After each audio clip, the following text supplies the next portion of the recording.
greičio ruožai, kurie čia yra Žiežmariuose, tai yra vieni iš profesionaliausių greičio ruožų. Prognozė rodė, kad bus sausa. Ir yra šlapia, tai tokia truputėlį nepataikė su padangom, slidoka.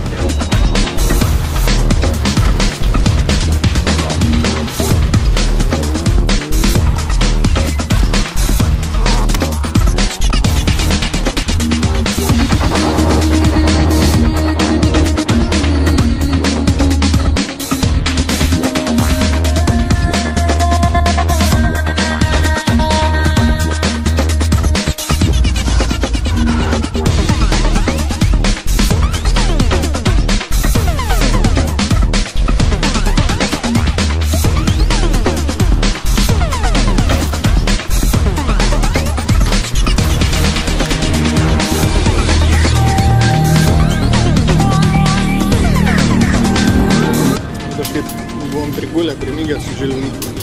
Nežinau, kas daugiau, ar aš ir Žilvinas. Vieną sankryžą teko pasinaudoti evakuaciniu keliu.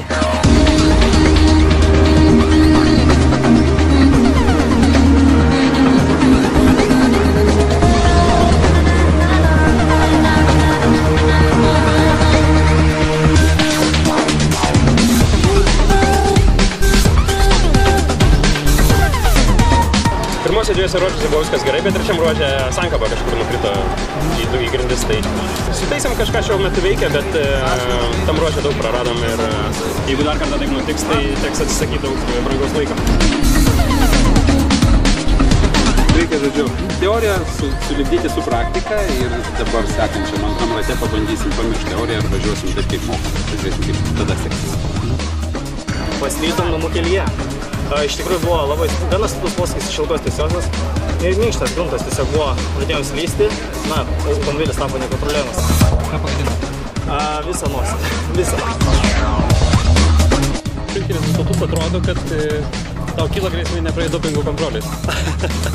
Nežinau, tiesiog geras rezultatas, jo. Tai reiškia gerai tada. Čempioniškas rezultatas, kaip sakė.